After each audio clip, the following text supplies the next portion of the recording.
a Pedro Chuy, a Edgardo, Asensio también. Dios te bendiga. Buenos días, Muy profesor. bien, vamos nosotros a iniciar lo que corresponde ya a lo que es la sesión 6, ¿no? En esta sesión 6 vamos a hablar del sermón expositivo, ¿no? Desde el contexto justamente de cómo lo desarrolla el doctor Pablo Jiménez. Hay distintos autores que de repente se dedican justamente a poder desarrollar hasta 200, 300 páginas de cómo hacer un sermón expositivo, ¿no? Hay libros que también usted puede adquirir y digamos es todo un proceso, ¿no? Bien amplio hacer un sermón expositivo. Entonces aquí le vamos a dar las directrices de cómo se desarrolla ese sermón expositivo, ¿no? Entonces vamos a estar viendo lo que es este sermón expositivo. El sermón expositivo es el más conocido que todos, ¿no? Es el más antiguo y es el que más se proclama en lo que corresponde a lo que es el Evangelio. Hay algunos que inclusive señalan que el sermón expositivo, digamos, es el más usado y también que es verdaderamente cristiano, porque se torna justamente de hacer el estudio del texto bíblico de una manera unida, sistemática, coherente, ¿no? Eso es lo que justamente se sostiene en relación a lo que es el sermón expositivo, ¿no? El doctor Josías Grauman nos define justamente qué es la predicación expositiva. Así que vamos a estar compartiendo lo que dice el doctor Grauman en relación a qué es la predicación expositiva. Así que vamos a estar atentos.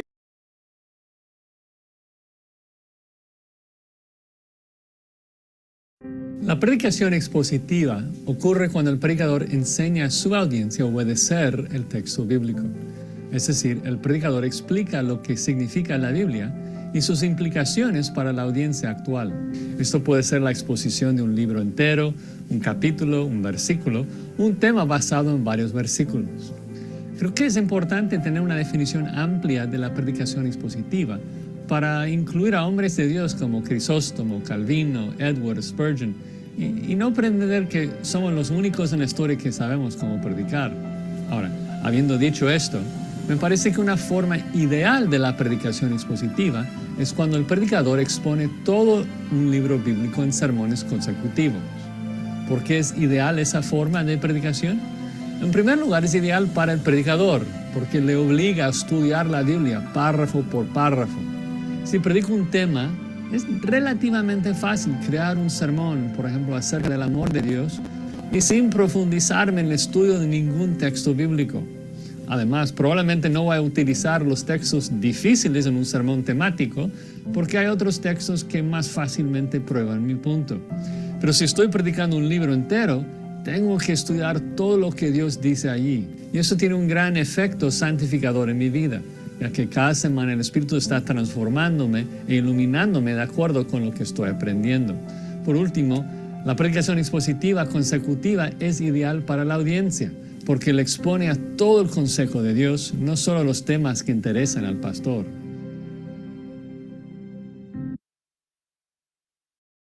Bien, hemos podido ver en relación a lo que Grauman dice, en relación a lo que es la predicación expositiva. Entonces, la predicación expositiva se basa justamente en poder predicar, ya sea de un versículo, ya sea de un pasaje bíblico, de una sección del libro o de un libro entero, donde él recomienda que nosotros desarrollemos la predicación expositiva de todo un libro, de tal manera que nos va a obligar a hacer todo un estudio completo de ese libro, ¿no? Y de esa manera también la audiencia, digamos, se va a envolver en el estudio, ¿no? De lo que es la predicación expositiva. Muy bien. A ver, nuestro hermano Pedro, ¿qué es lo que entendió en relación a lo que Grauman dice de qué es la predicación expositiva?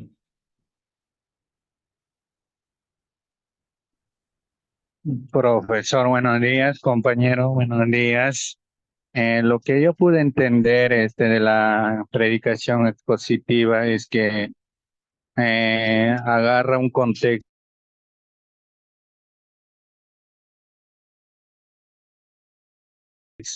amplio, ¿no? Sí, decía que es más fiel porque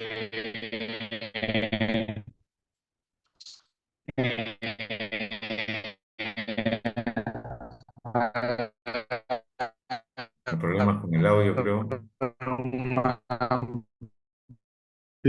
puede ser, o sea, el capítulo, versículo por versículo, ya. ¿Se escucha mi audio? Estaba fallando, parece su audio. Ya, como les decía, el autor, cuando uno explica o predica expositivamente, es más fiel a la palabra de Dios porque avanza, capítulo por capítulo, versículo por versículo. Gracias. Correcto, correcto. Le damos fuertes palmas, ¿ah? Esas palmas virtuales. Reacciones, por favor. Nuestro hermano Pedro. Muy bien, no veo palmas, ¿ah? Creo que están tomando desayuno algunos días. La hermana Carla sí está atenta. La hermana Carla creo que está ayunando. Esto no lo paga. Ricardo, muy bien. Bien, a ver, ¿qué nos dice nuestra hermana Marcia Corrales en relación a lo que Grauman decía que es la predicación expositiva? ¿Qué es lo que usted pudo rescatar de este video, hermana Marcia?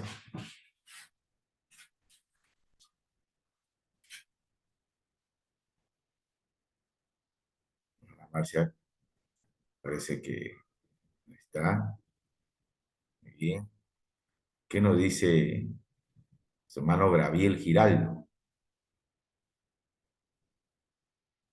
Profesor, buenos días, compañeros, Buenos buenos días. días. Bueno, el sermón expositivo es una de los sermones más utilizados en la iglesia y que también lo usan los pastores, ¿no?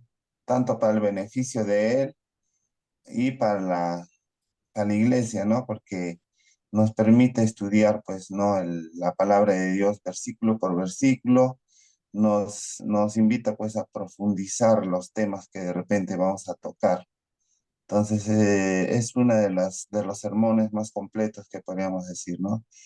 Para poder este, enseñar y predicar, ¿no? En la iglesia. Ujú. Muy bien. Gracias, hermano. Buen comentario. Vamos a ver a Cecilia Palomino. ¿Qué dice Cecilia Palomino en relación a la predicación expositiva que decía Grauman?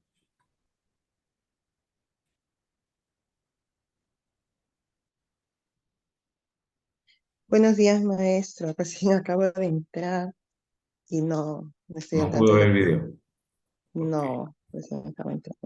ok, hermano, no hay problema. Muy bien. Nuestro hermano Asensio, que dirá nuestro hermano Asensio. Buenos días, profesor. Buenos días, hermanos. Eh, es verdad, ¿no? L-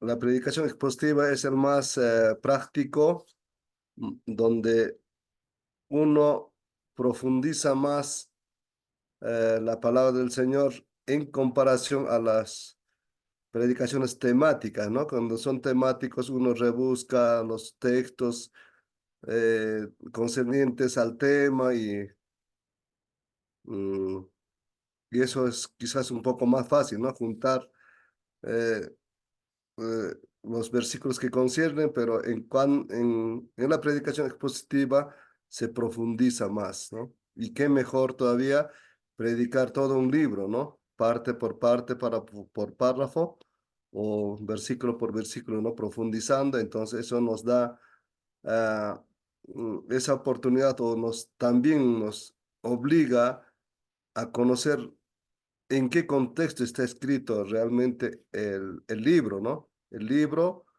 y conocemos y se profundiza más, ¿no? Y también se requiere entender cada palabra, cada versículo y creo que es más recomendable, más objetivo para la iglesia, ¿no? Sí, muy importante eh, este autor que hemos visto el video, creo que a mí mismo me ha fortalecido, me ha reforzado, ¿no? Que debe ser así. Es recomendable mayormente, ¿no? Quizás no debe ser así, sino que es recomendable para todos los que predican la palabra del Señor. Correcto. Bien, le damos fuertes palmas también a nuestros hermanos que han participado, sus palmas virtuales. ¿Ah? Muy bien. Entonces hemos relacionado justamente en relación a lo que es la definición, ¿no? De la predicación expositiva, ¿no? Y en sí el sermón expositivo es el que está fundamentado en una unidad de la Biblia. Presenta un aspecto del mensaje, el texto, en fidelidad a su forma y a su contexto, ¿no? Va a empezar justamente a poder centrarse en lo que es la unidad y lo va a poder desarrollar justamente todo el texto bíblico. Como yo decía, ¿no? Va a haber coherencia, también la fidelidad a su forma y también respetando justamente lo que es el contexto, ¿no? Del contexto bíblico, que se puede manejar a través de lo que es el contexto inmediato, ¿no? El contexto cercano, ¿no? También relacionado justamente a lo que es un versículo, un pasaje, a todo un libro, a toda una sección del libro, ¿no? Eso es lo que se puede fundamentar en relación al sermón expositivo. ¿Cuáles son sus funciones? ¿No? La función de este tipo de sermón es darle la voz al texto bíblico. Es que el texto bíblico nos hable a nosotros, es que el texto bíblico nos dirija cuando nosotros desarrollamos digamos, el bosquejo o el sermón. Entonces, el sermón expositivo permite justamente que la audiencia se impacte, ¿no? Con lo que es el mensaje de la palabra. O sea, en términos tradicionales, se ha dicho que la función del sermón expositivo es manifestar o declarar el mensaje de Dios, ¿no? Eso es lo que se puede señalar, ¿no? En su función. Es manifestar o declarar el mensaje de Dios. Entonces, este tipo de sermón busca siempre exponer el mensaje y la carga teológica del texto, ¿no? Entonces, como nosotros aprendíamos en el principio, justamente de lo que significa hacer exégesis, ¿no? Y hermenéutica, el sermón expositivo nos permite desarrollar lo que es una exégesis, ¿no? Cuando hablamos de exégesis, entonces estamos hablando de que el sermón es importante que lo desarrollemos a través del contexto histórico-cultural, el estudio de los términos, que es el contexto léxico-gramático, ¿no? El contexto bíblico, ¿no? Empezamos a desarrollar el contexto teológico, el contexto literario, ¿no? Que justamente se estudia el texto, su contexto, ¿no? Y todo lo que es ese pasaje bíblico, todo lo que es una sección del libro, todo un capítulo entero o todo un testamento, ¿no? Nos ayuda justamente a tener el mensaje completo, ¿no? A eso se denomina justamente la carga teológica del texto, ¿no? De lo que Dios tenga que decirnos a nosotros, o podamos nosotros rescatar algunos principios teológicos para nosotros poder aplicarlo en el contexto actual, ¿no? Entonces, eso es justamente en relación a lo que es la parte de funciones, y vamos a ver las variantes, cuáles son esas variantes, ¿no? Entonces, en la homilética tradicional hace una distinción entre lo que es el sermón textual y el expositivo, ¿no? Entonces, en esa homilética encontramos justamente que el sermón textual parte de lo que es el texto, ¿no? Y se desarrolla, digamos, basado en ese texto bíblico, ¿no? Entonces, pero la división se hace sobre la base de la extensión del pasaje.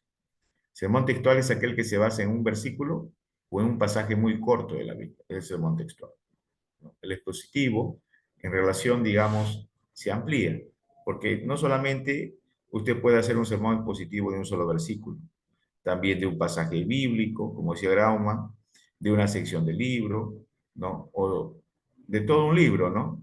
Que usted lo pueda predicar sistemáticamente, ¿no? En su iglesia donde le toca pastorear o liderar, y usted sea el predicador, ¿no? Entonces, es la manera de cómo justamente vamos a desarrollar esta parte de poder hacer o poder dar algunas directrices en relación a cómo se hace el sermón de un versículo, pasaje bíblico, la sección de un libro y de todo un libro de la Biblia, ¿no? Entonces vamos a empezar con lo que es el sermón sobre un versículo bíblico, ¿no? Entonces el versículo bíblico es Romanos 5.1. En Romanos 5.1 dice, justificados pues por la fe, tenemos paz para con Dios, por medio de nuestro Señor Jesucristo, ¿no? Romanos 5.1. Entonces la condición, ahí empezamos ya a desarrollar el texto. La condición necesaria para la salvación es justificados pues por la fe, ¿no? Empezamos a desarrollar el texto o el versículo. El resultado de la salvación, ¿no? Es que nosotros vamos a tener paz con Dios o para con Dios. Y el agente de la salvación, justamente nuestro Señor Jesucristo. Entonces, este texto o este versículo, este sermón expositivo, yo puedo desarrollarlo, puedo argumentar, ¿no?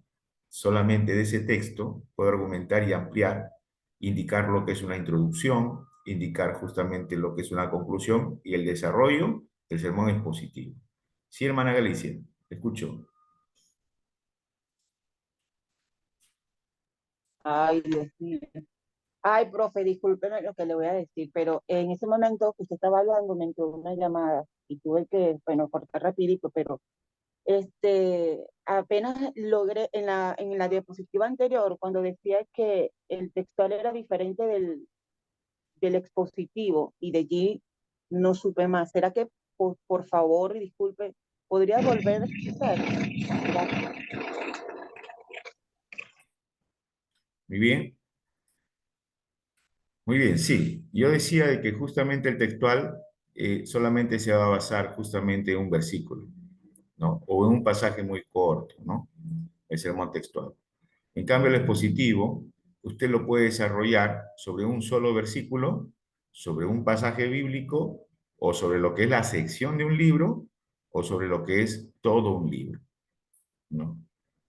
El expositivo conlleva, como decía anteriormente, digamos, un estudio más amplio de lo que es el texto, porque usted va a estudiar muchas veces lo que es el contexto literario de ese texto bíblico, o de ese pasaje, o de esa predicación que usted va a usar, ¿no? Usted va a desarrollar inclusive lo que es el contexto bíblico, el contexto histórico-cultural, para que tenga mayor conocimiento de lo que es el texto o la predicación. Por decir, un autor, en relación a un libro de predicación expositiva de 9 de Marx, ¿no? De la versión 9 de Marx, él señala que del libro de Judas él pudo haber desarrollado 8 sermones, ¿no? O sea, del capítulo 1, porque Judas solamente tiene un solo capítulo, pudo haber desarrollado 8 sermones, ¿no? Entonces, él hace justamente, porque para hacer el sermón expositivo usted tiene que leer bastante. Leer el texto, como lo hemos señalado anteriores veces, en distintas versiones. Marcar justamente las palabras similares o diferentes que los textos dicen. Profundizarnos en el estudio de los términos de lo que dice el texto. O sea, el sermón expositivo es mucho más amplio, ¿no? El textual, por decir, podemos señalar del texto, por decir, de Juan 3:16, que es el más conocido, ¿no? Entonces yo desarrollo mi sermón, porque de tal manera amó Dios al mundo, ¿no? Segunda parte, que ha dado su Hijo unigénito. Tercera parte, para que todo aquel que en él se crea no se pierda, ¿no? Para que tenga vida eterna, ¿no? Entonces lo desarrollo y le pongo carne, como se dice ese texto, ¿no? Lo señalo de esa manera. Entonces, en ese sentido, se puede decir que el sermón textual queda corto a lo que es el sermón expositivo, que es mucho más amplio, poder hacer un desarrollo, ¿no? Sí, hermana Galicia, no sé si pude responder. Gracias, profe. Bien, bien. Ok, gracias por la pregunta también. Entonces, el sermón expositivo puede empezar en relación, digamos, a un versículo bíblico. Puede iniciarse así, ¿no? Usted puede predicar un sermón expositivo de un solo versículo. Como estamos señalando, Romanos 5:1, que el versículo es justificado, pues por la fe tenemos paz para con Dios por medio de nuestro Señor Jesucristo. Entonces voy desarrollando este bosquejo, porque esto es bosquejo. La condición necesaria para la salvación es ser justificado por la fe, ¿no? Entonces, en esa relación, digamos, ¿qué es lo que yo hago? Yo puedo examinar esta palabra justificados, ¿no? Puedo desarrollar ¿verdad? ¿De qué clase de fe me está pidiendo justamente el texto? Cuando ya voy a ponerle carne, como se dice, a lo que es el texto, ¿no? Justificados. ¿Qué significa justificados en el, digamos, en el griego? Un diccionario teológico en la cual yo pueda desarrollar, digamos, la palabra justificados. Un diccionario bíblico en la cual me indique, digamos, lo que es este término justificados. E inclusive puedo tener lo que es el diccionario Vine para que me indique justamente ese término justificados. Puedo utilizar una concordancia inclusive para que también me ayude a, digamos, a relacionar lo que es mi texto con otros textos en relación a la palabra justificados. Entonces, prácticamente voy a ampliar, digamos, el sermón expositivo cuando yo hago un estudio así, ¿no? Entonces, ¿qué es lo que me está pidiendo, ¿no? En este bosquejo, la condición necesaria para la salvación es ser justificados, pues por la fe. Entonces, no hay manera justamente de que la persona sea salva si no ha sido justificado por la fe. ¿La fe en quién, no? Entonces, lo dice el siguiente texto. El resultado de la salvación es que nosotros tenemos paz para con Dios. Es el resultado, ¿no? ¿Por medio de quién lo tenemos? ¿Quién es el agente de la salvación? Por medio de nuestro Señor Jesucristo, ¿no? Entonces, en ningún otro hay salvación. Entonces, es así como yo voy desarrollando mi bosquejo de un solo versículo, ¿no? De un solo versículo. Ahora, ya de un pasaje bíblico, ya usted entiende, digamos, que son varios textos, ¿no? Este es el tipo de sermón expositivo más usado y más conocido. Este sermón busca presentar un aspecto del mensaje del texto, en fidelidad a su contexto, ¿no? Les recomiendo un libro que se llama Texto fuera de su contexto, ¿no? Texto y después fuera de su contexto. Entonces, justamente el sermón sobre un pasaje bíblico me va a ayudar justamente a centrarme en la fidelidad del contexto. Entonces, el contexto de este pasaje bíblico, de Lucas capítulo 5, del 1 al 11, me puede señalar cuáles son los textos que se relacionan a mi pasaje o a la idea de ese pasaje, ¿no? Digamos, textos posteriores o textos anteriores. Puedo indicar, justamente ya empiezo a hacer el contexto literario en este caso, puedo señalar justamente mi texto de Lucas 5, en qué sección justamente del Evangelio de Lucas cabe o se ubica, ¿no? En qué sección. Porque muchas veces los libros están, por así decirlo, divididos en secciones, ¿no? Entonces, tengo que haber leído de repente, dentro de esa sección, dónde se ubica mi texto, ¿no? ¿De qué está tratando el autor? ¿Cuál es el propósito del autor? O sea, para yo llegar a Lucas 5, del 1 al 11. ¿No? Entonces, tengo que descubrir el pensamiento del autor en relación a textos anteriores o posteriores, ¿no? Entonces, en este caso, nos encontramos con Lucas capítulo 5, del 1 al 11, que vamos a leerlo para poder por lo menos entender lo que vamos a señalar, ¿no? Lucas capítulo 5, del 1 al 11.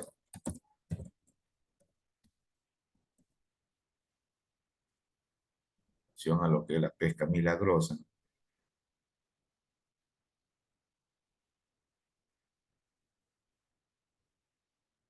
Lucas 5, del 1 al 11, dice la Biblia, aconteció que estando Jesús junto al lago de Genezaret, el gentío se agolpaba sobre él para oír la palabra de Dios.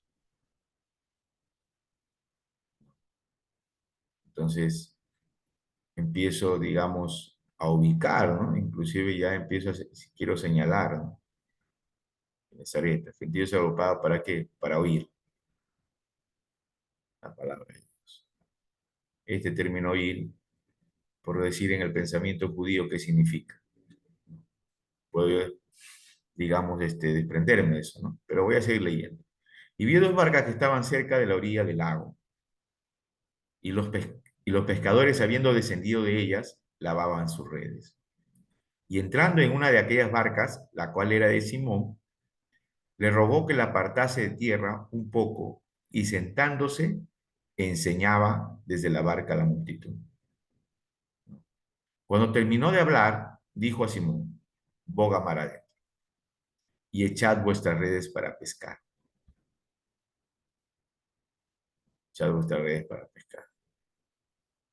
Respondiendo, Simón le dijo, Maestro, toda la noche hemos estado trabajando y nada hemos pescado. Toda la noche hemos estado trabajando y nada hemos pescado. Más en tu palabra, echaré la red.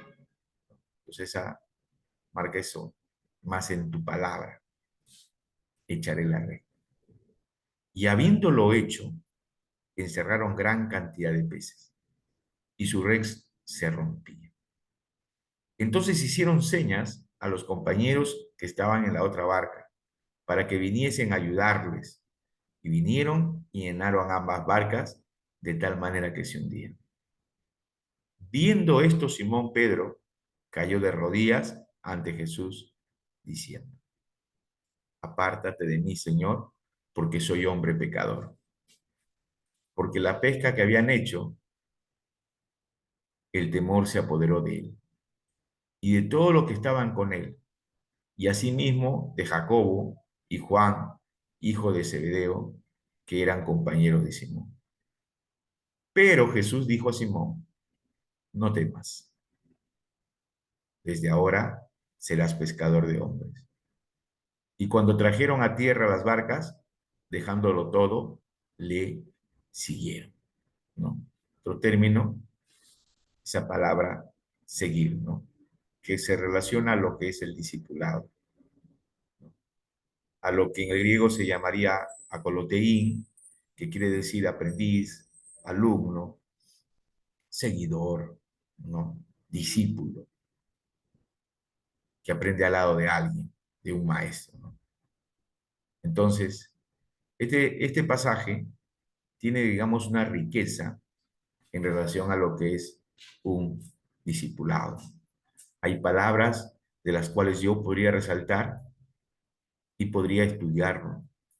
Entonces, de este pasaje, yo reviso, ¿no? El autor, ¿a dónde me quiere llevar?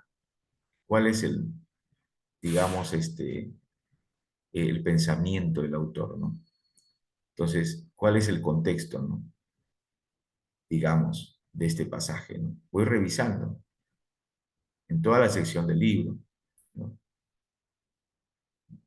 Entonces podemos ver el recorrido de Jesús, ¿no? Desde su comienzo. O sea, ¿cuál es el mensaje de Jesús, en este caso, en Galilea? ¿Cuál es el mensaje de Jesús, ¿no? Hasta poder llegar a Jerusalén? Porque su punto principal de Jesús es llegar a Jerusalén. Pero antes de llegar a Jerusalén, él justamente tiene encuentros en Galilea. Entonces, hay encuentros acá en las cuales él inicia su ministerio, ¿no? Su mensaje justamente es centrado en lo que dice Lucas o la profecía de Isaías, ¿no? Entonces yo empiezo a relacionar, ¿no? Acá Jesús recorre Galilea predicando. Y justamente llegando a este lago de Galilea de Genezaret, que él va a acercarse justamente a estos pescadores, ¿no? Entonces, en Galilea él sigue sanando, ¿no? A un leproso, a un paralítico, ¿no? Sigue llamando a sus discípulos. Entonces, para poder de repente desarrollarlo de una manera más amplia, yo puedo tomar, digamos, otras ayudas, ¿no? Y también buscar, por decir, como les decía, todo el bosquejo del libro, ¿no? Yo puedo desarrollar mi propio bosquejo o puedo buscar otras ayudas, ¿no? Que de repente pueden ser comentarios, pueden ser Biblias de estudios, libros afines en relación, en este caso, al estudio de Lucas, ¿no? Que me van a ayudar, ¿no? De repente ahorita lo que estoy tratando de decirles es ya para poder ampliar, ¿no?, el estudio. Entonces, cada uno de los autores desarrolla su propio bosquejo y usted también puede desarrollar su propio bosquejo. Esta es la Biblia de estudio de mundo hispano, por decir. ¿Dónde se ubica mi texto de Lucas 5? ¿No? Entonces, se ubica en esta parte.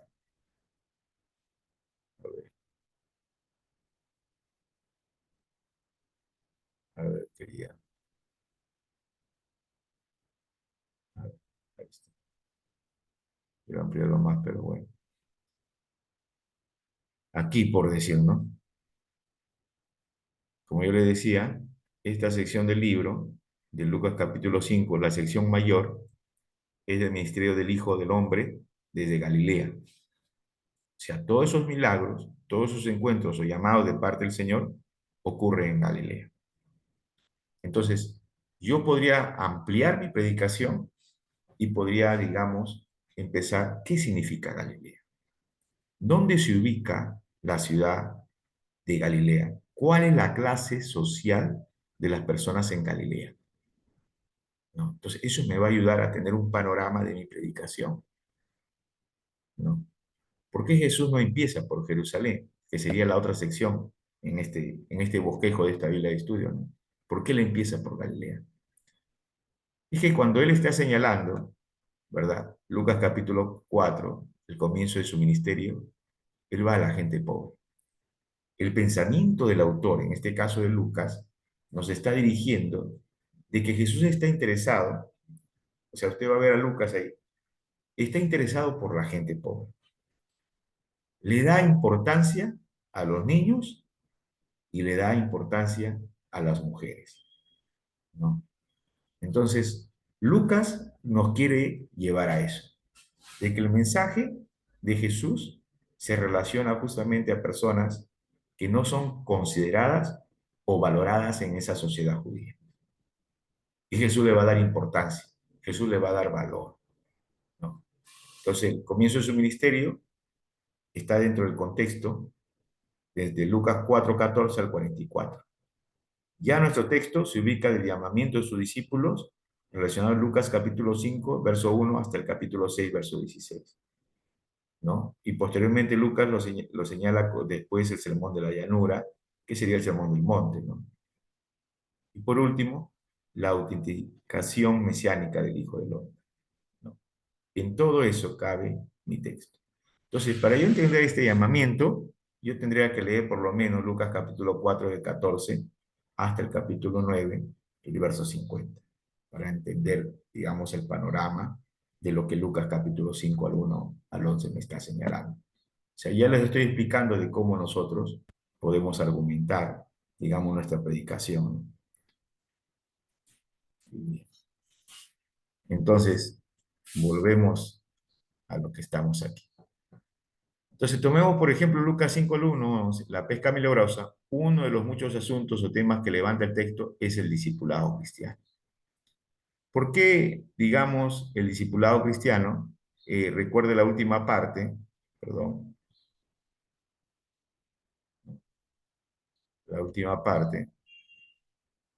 Dice que dejándolo todo, le siguieron. Eso es discipulado, ¿no? O sea, la palabra siguieron, como les puedo decir, que es un griego, akoloteín, que significa seguir, significa aprendiz, significa alumno, ¿no?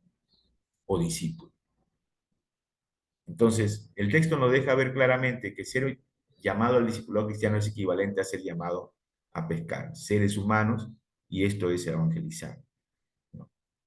Entonces, Dios llama la atención de Pedro, de lo que Pedro podía de repente hacer si él sigue obedeciendo la palabra, porque realmente cuando él dice, no, más en tu palabra echaré la fe, más en tu palabra.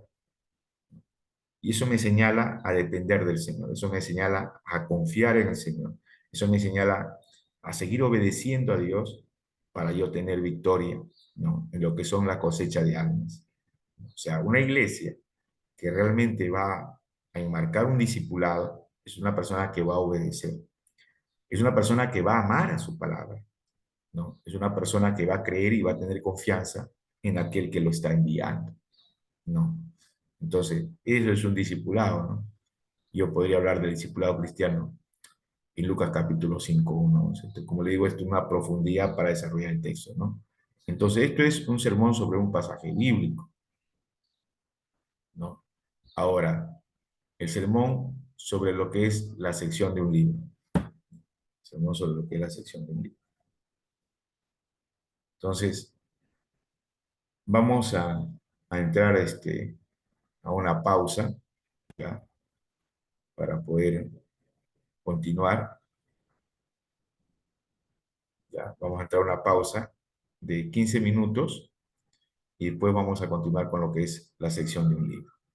Reacciones, a ver sus reacciones, a ver por favor. Ya estamos, profe. Ya estamos, Sí, ya estoy listo. ya que no activan la cámara, ¿no? Pero reaccionen. Amén, Bien, bien. pastor. Ya Ya estamos ahí. Bien, Edgardo, muy bien, muy bien.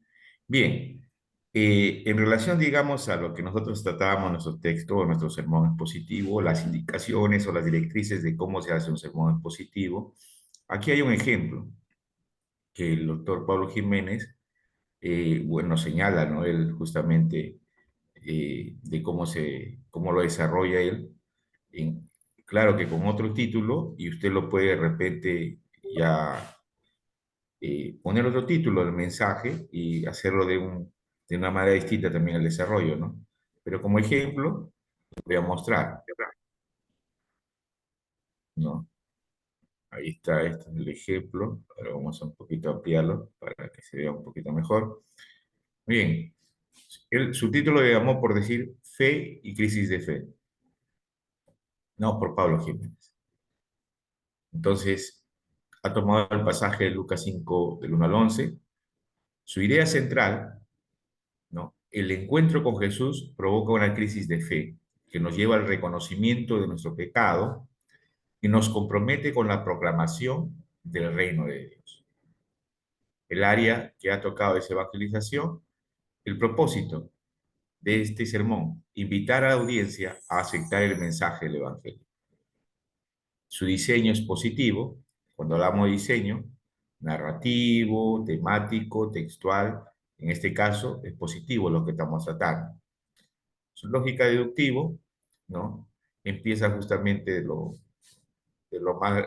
más general a lo más específico, ¿no? Entonces su introducción. Los seres humanos vivimos entre la fe y la crisis de fe. Si bien en algunos momentos sentimos una fe plena en Dios, en otros momentos a veces dudamos de su existencia. Esta introducción usted lo puede cambiar en relación, digamos, al subtítulo que usted lo va a considerar, ¿no? Lo que usted va a tratar. Anuncio del tema. Sin embargo, esta realidad no debe alarmarnos. No se puede llegar a tener fe verdadera sin pasar por la crisis de fe. Los puntos a desarrollar, que sería el bosquejo. El encuentro con Jesús provoca una crisis de fe y empieza a desarrollar su bosquejo, ¿no? El punto A dice, en la historia que hoy nos ocupa vemos cómo Jesús pasa casi inadvertido para Pedro y sus compañeros de trabajo. Jesús acostumbra llegar a nuestras vidas así, sin que nosotros nos demos cuenta, ¿no?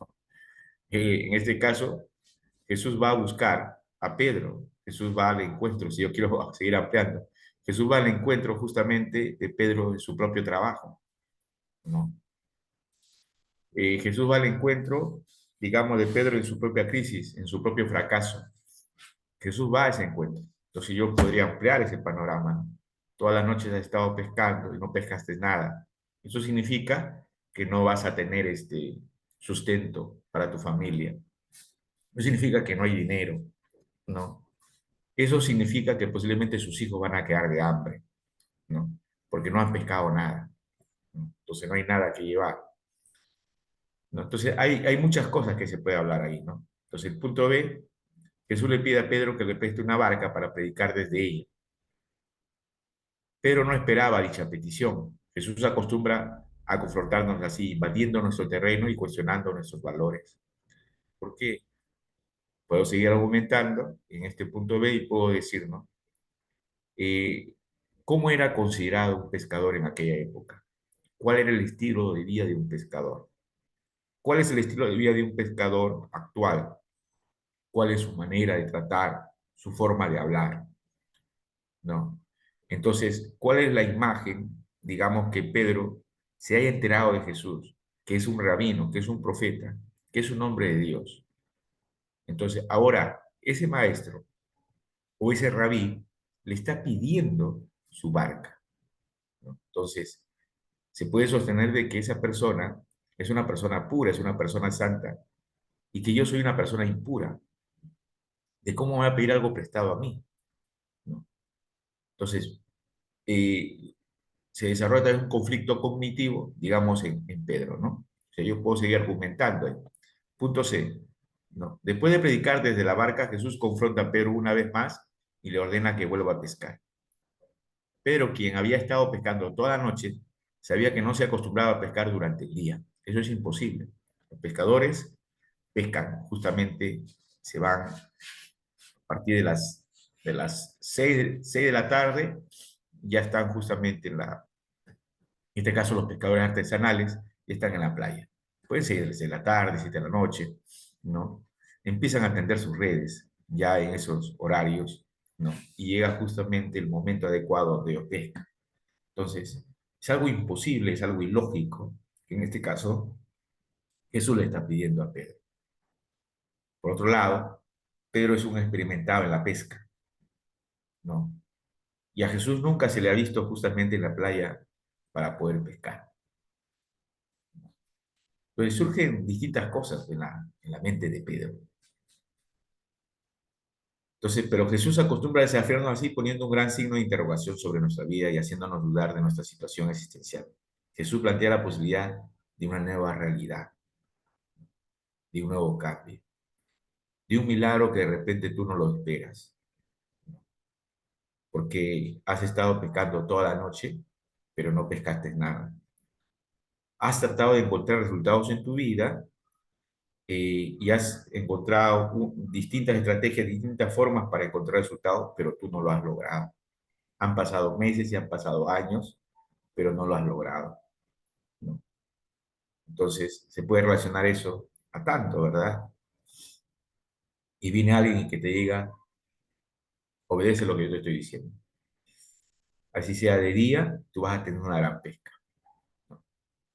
Entonces, esta es la primera parte de cómo Pablo Jiménez lo desarrolla. El encuentro de Jesús provoca una crisis de fe, ¿no? Segundo punto, el encuentro con Jesús nos lleva al reconocimiento de nuestro pecado.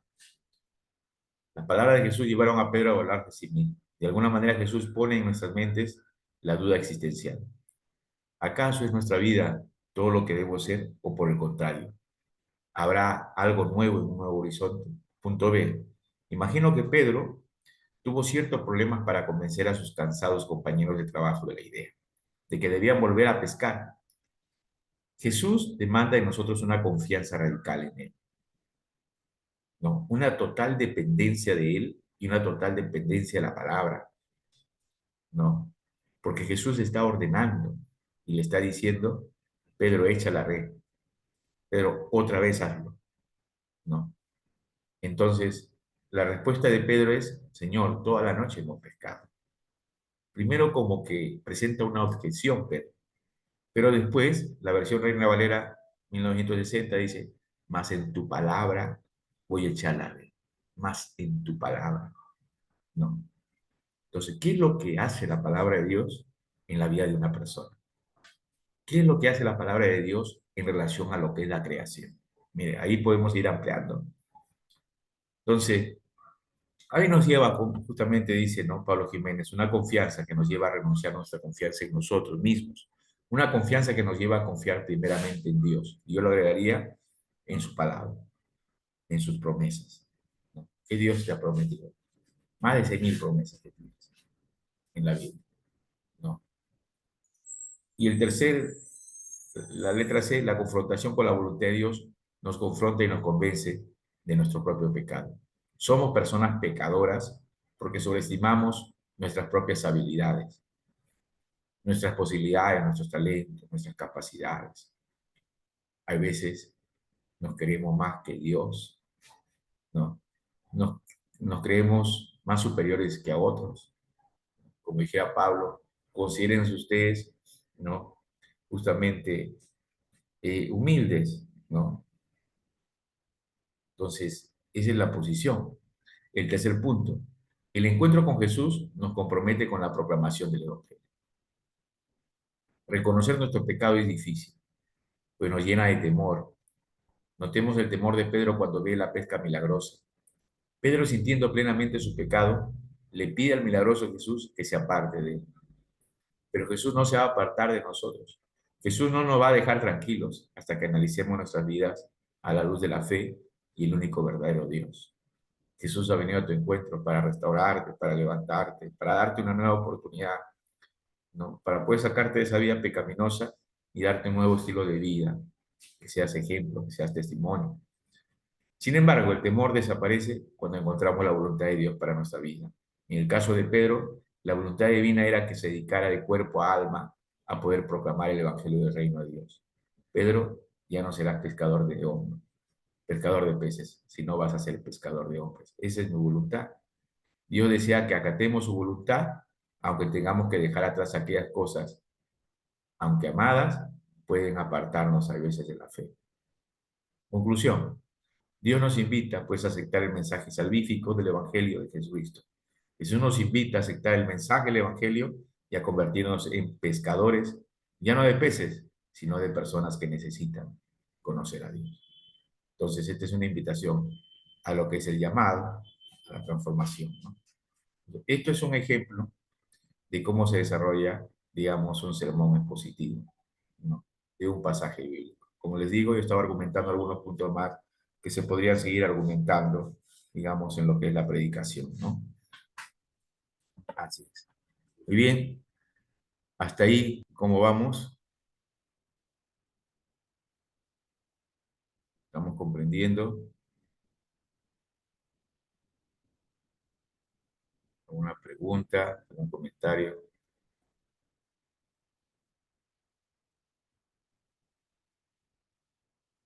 Pastor, Sí, eh, no es una pregunta, sino una recomendación como ya, experiencia que tiene usted.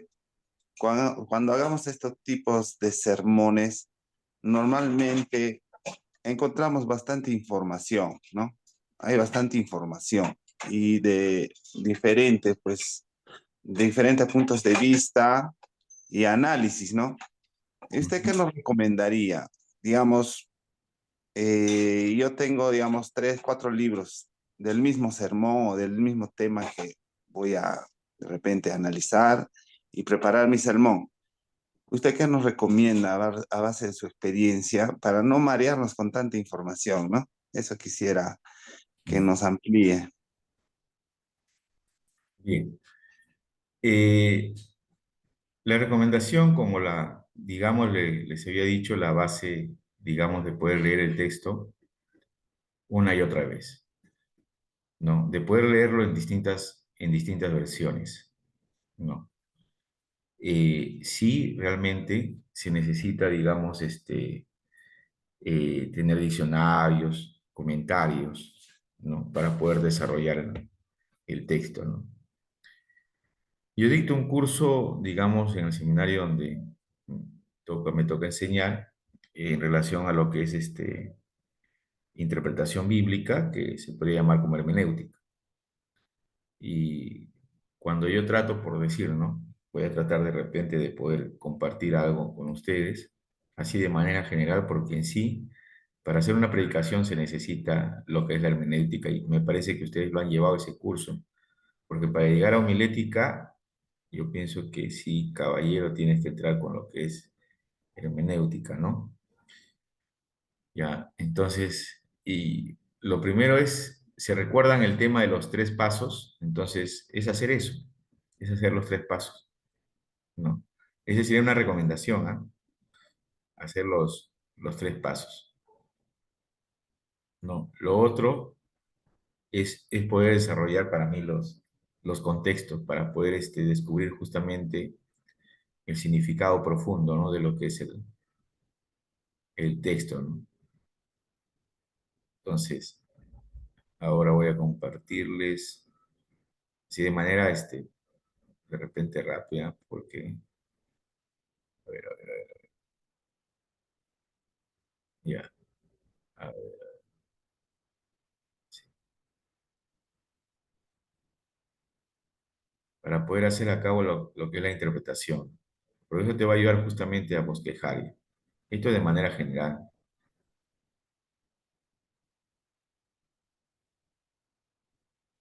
Pasos para interpretarlo de manera general.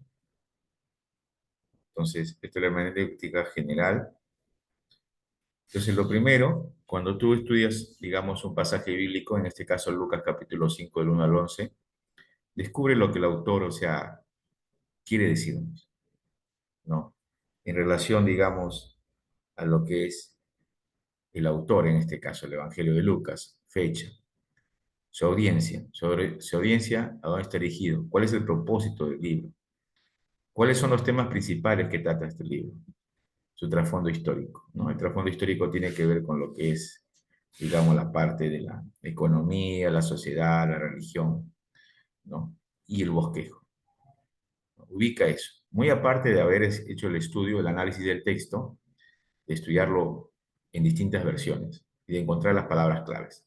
Acuérdense, otro de los pasos que yo estoy recomendando es hacer el estudio serio de la palabra. También hay, digamos, ahí creo que una diapositiva les envié de cómo realizar el estudio serio de la palabra. Eso también te va a ayudar mucho, ¿no? Entonces, revisa tú el contexto general, el trasfondo entero del libro entero, o sea, tienes que conocer eso. Segundo, lo que yo llamaba el contexto literario. De repente yo estoy mencionando el contexto literario y ustedes no me entienden, ¿no? Pero el contexto literario es que tú agarras tu pasaje bíblico, que en este caso sería, digamos, el contexto de lo que es tu pasaje bíblico número 1, ¿no? Lucas 5, del 1 al 11. Punto 2, el contexto de la subdivisión, ¿no? O sea, ¿cuál es la subdivisión? Número 3, el contexto del libro de Lucas. O sea, ¿cuál es el contexto del libro de Lucas? Para eso, yo agarro ya lo que es todo el bosquejo, pues, del libro, ¿no? 4, el contexto bíblico del mismo autor en un diferente libro. En este caso, Lucas, ¿qué otro libro se escribe? Digamos, Hechos, ¿no? 5, el contexto bíblico de un diferente autor en el mismo testamento. Y el contexto bíblico diferente de diferentes testamentos. Entonces, estos 6 círculos se denominan, digamos, lo que es el contexto literario. Yo voy desarrollando el texto. Lo otro que tengo que ver, si realmente, por decir en este caso, el género literario del texto de Lucas, ¿qué es? ¿Es un evangelio? ¿Es algo profético? ¿Es histórico? ¿Es poético? ¿No? Tengo que descubrir justamente cuál es digamos, el género, ¿no? En este caso, por decir, si es evangélico, ¿no? Entonces indica la difusión de la buena noticia, del Cristo resucitado, ¿no? Cristo resucitado que es el triunfo sobre la muerte, el dolor, la enfermedad, ¿no? Y hay muchos más mensajes. Entonces tengo que descubrir el género literario.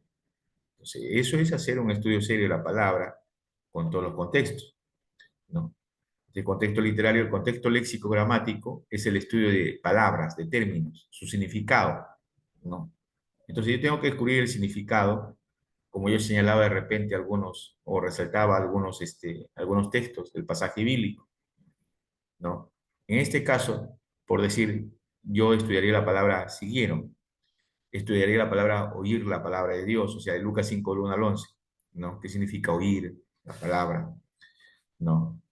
Entonces hay algunos términos que necesitamos resaltarlo y estudiarlo. Entonces tengo que ir a un diccionario bíblico, un diccionario teológico, un diccionario en griego, en este caso para yo entender el mensaje de lo que el autor me quiere decir. O sea, para argumentar justamente mi predicación. El contexto histórico-cultural. En el contexto histórico-cultural, o sea, tengo que saber, en este caso, estos pescadores a qué clase social pertenecían. ¿Dónde está ubicado Genesaret? ¿No? A esto se denominan justamente los factores geográficos, digamos la parte política en los tiempos de Jesús, la economía, cuál era justamente la parte del desarrollo económico en cuanto a los pescadores. Yo quiero, porque mi audiencia son pescadores, en este caso, ¿no? Las clases sociales, cómo estaban divididas en aquella época. Cuál era justamente un judío piadoso y un judío que estaba alejado. En este caso, Pedro estaba alejado de Dios, ¿no? Entonces, ¿cuál era el pensamiento de Pedro en cuanto a lo que es Dios, ¿no? Y la parte filosofía, cuál era la manera de pensar en aquella época, ¿no? Entonces, ahí descubro justamente lo que es el contexto histórico-cultural, sus tradiciones, sus costumbres, ¿no? La manera de cómo ellos pescaban. Entonces, ahí voy a ampliar, o sea, es todo un estudio, ¿no? Y el contexto bíblico es el estudio de pasajes paralelos al pasaje que está interpretando, ¿no? Entonces, empiezo a hacer este estudio exegético, hermenéutico, cuáles son los pasajes paralelos, ¿no? Entonces, por decir, ¿no? Un ejemplo de pasajes paralelos de acontecimiento. Jesús calma la tempestad. Ahí están los pasajes bíblicos en relación a lo que es este tema de Jesús calma la tempestad. Entonces, lo estudio en todos esos pasajes, ¿no? Entonces yo tengo que ver Lucas 5, del 1 al 11, cómo él llama a los discípulos. A ver, cómo llama a los discípulos en Mateo, cómo él llama a los discípulos en Juan, cómo él llama a los discípulos en Marcos, ¿no? ¿Habrá alguna similitud, alguna diferencia? ¿Hay algo que rescatar, digamos, en la manera de cómo Jesús llama? ¿Cómo llamaban, como se dice los rabinos, digamos, a sus discípulos? O ellos lo llamaban o los discípulos elegían a su maestro. También tengo que estudiar eso, ¿no? Para yo poder entender, ¿no? En cambio, por si dentro del contexto judío, yo como joven, yo decidía, ¿verdad? Posiblemente quién iba a ser mi rabino, no, mi maestro. En este caso, Jesús está eligiendo. Y eso encuentra la diferencia, ¿no? Entonces, tengo que buscar pasajes paralelos, ¿no? En relación a mi tema. Una de las Biblias que me ayuda bastante a buscar pasajes así en referencias bíblicas para desarrollar el contexto bíblico es la Biblia Thompson, ¿no? Otra de las ayudas es justamente lo que es la concordancia. Y la que recomiendo es la concordancia Strong, ¿no? Hay distintos tipos de concordancia, pero esta concordancia me gusta bastante, porque te da el término en griego, también digamos, un desarrollo, digamos, más amplio de lo que dice el texto, ¿no? Muy bien, además, cuando yo hago el contexto bíblico, tengo que ver este término del discipulado, si digo Lucas 5, del 1 al 11, ¿no? Con el uso del Antiguo Testamento y el Nuevo Testamento, si hay alguna tipología, la anticipación del Nuevo Testamento en el Antiguo Testamento, ¿no? Personajes que se asimilen o que amplifiquen justamente mi estudio, ¿no? Entonces, cuando yo desarrollo el contexto bíblico, ¿no? El contexto teológico es descubrir justamente cuál es el mensaje universal. En este caso, el mensaje universal de Lucas 5, al 1 al 11, sería el llamado de Dios a ser discípulo. Ese es el mensaje universal, o el llamado de Jesús a ser discípulos, ¿no? A ser discípulos, ¿con qué propósito? Con el propósito de anunciar el Evangelio. Ese sería el mensaje universal, ¿no? Bueno, acá es ya justamente el tema, ¿no? De lo que es el contexto teológico. Entonces yo voy a rescatar ese principio que yo lo voy a considerar dentro de un principio teológico. ¿Cuál es el mensaje de Dios? Ahí recién yo llego a descubrir cuál es el mensaje de Dios de Lucas 5, del 1 al 11. Cuando ya he desarrollado los otros contextos y mi sitio, digamos, de poder estacionarme va a ser mi contexto teológico, de cuál es el principio teológico, digamos, que me enseña el texto y cuál es el principio teológico que me enseña a mí, que yo lo voy a aplicar justamente como creyente, como hijo de Dios, ¿no? Cómo yo lo voy a aplicar en mi contexto actual, ¿no? Eso es un principio teológico. Muy bien, y ahí justamente la aplicación. ¿Qué me enseña justamente Lucas 5, al 1 al 11? ¿Cómo yo lo voy a poner en práctica lo que es el llamado de Dios, ¿no? Entonces, les comparto, ¿no? En todo lo que es Internet y en todas las redes sociales, siempre hay que saber filtrar la información, ¿no? Entonces, por ahí andan distintos personajes, ¿no? En cuestión de poder hablar la palabra de Dios, ¿no? Y le preguntaron justamente a uno de los de X hermano, no quiero mencionar de repente el nombre por ahí, pero este hermano dice, ¿no? El texto me dice a mí, la palabra de Dios me dice que yo deba dejar padre, que deba dejar hermanos, que deba dejar familia. Es por eso que estoy así, ¿no? le preguntan y le dicen, señor, predicador, pero su hija quiere venir a conversar con usted. Su hija lo quiere venir a buscar, ¿no? ¿Qué dice la palabra? Que hay que dejar padres, hay que dejar hermanos, ¿no? Yo estoy así, yo estoy bien así. Yo no lo estoy viendo que me venga a buscar. Yo he decidido seguir a Dios. Entonces, justamente, no ha desarrollado un buen principio teológico, no ha hecho lo que es un contexto léxico, como lo hemos visto. Y es por eso que tiene un pensamiento así, ¿no?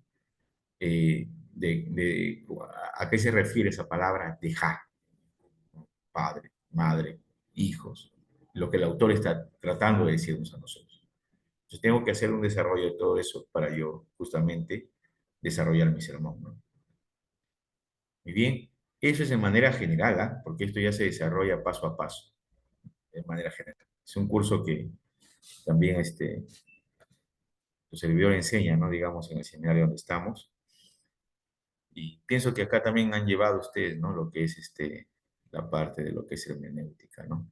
Entonces, es todo un proceso para poder desarrollar. Después de todo eso, ya organizas tu bosquejo, ¿no? En tu sermón expositivo, organizas ya tu bosquejo, ¿no? Así es. Y lo otro que recomiendo, que les he compartido también, creo que son que es el capítulo 3, creo, de enseñanza, los 3 pasos para hacer digamos, un sermón, ¿no? También les había compartido, ¿no? Y si por algún motivo de repente si ha perdido la información por ahí, ¿no? Y posiblemente tendrá un virus, nuevamente se les puede compartir. Los 3 pasos es prácticamente lo básico, ¿ah? Para poder hacer el estudio o lo que es el sermón, ¿no? Lo que son los 3 pasos, ¿no? Permítanme, por favor. Esto también lo hemos enseñado, lo que son los 3 pasos.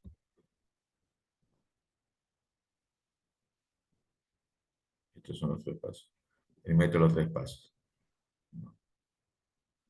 El punto de contacto, acuérdense de eso, que se ha desarrollado, ¿no? ¿Cuál es el punto de contacto?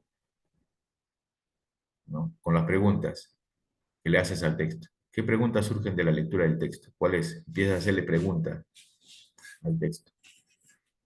Como yo le hacía la pregunta al texto. ¿Por qué Jesús decidió ir a Galilea? ¿Por qué él decide empezar su ministerio por Galilea? ¿Cuál es la clase social de que está en Galilea? El mensaje de Jesús, digamos, ¿en qué clase de personas está centrado? ¿No? Segundo, o sea, yo le podría hacer preguntas al texto, ¿no? ¿Qué sentimientos experimenta usted al leer el pasaje? ¿Cuáles son esos sentimientos? ¿Qué recuerdos le trae justamente el poder leer este pasaje, ¿no?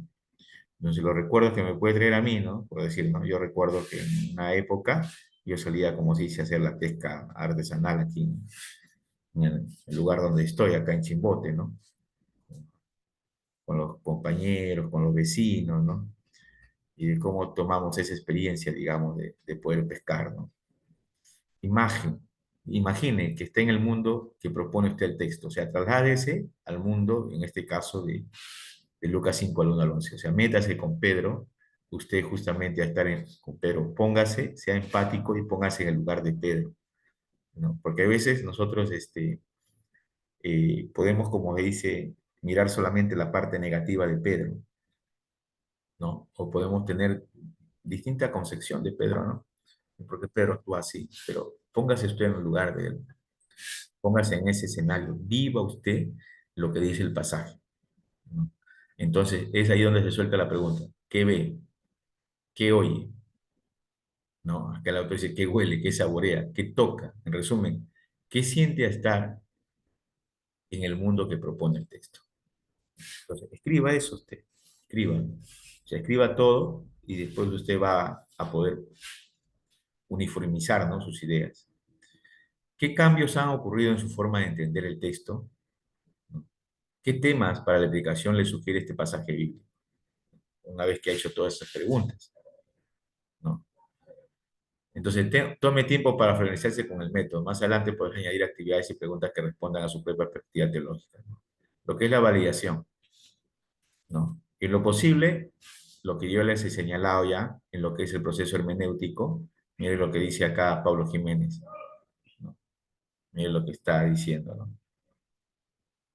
En lo posible, identifique el contexto histórico, lo que yo les estoy diciendo, ¿no? El contexto social, ¿no? O sea, ¿cuál es la clase social en este caso de los pescadores?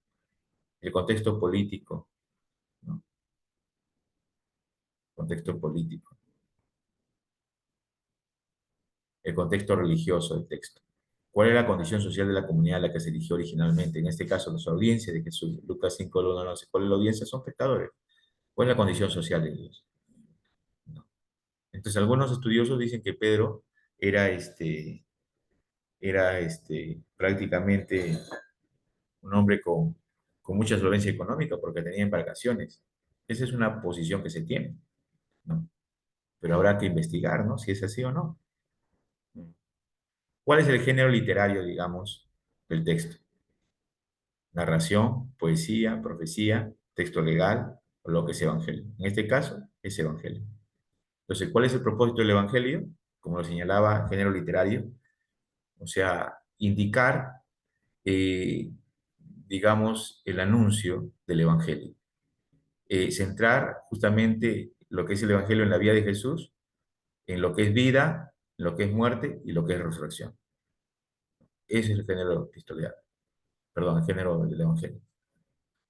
¿Cuál es su forma, digamos, del texto bíblico? ¿Es parábola? ¿Es historia de milagro? ¿No?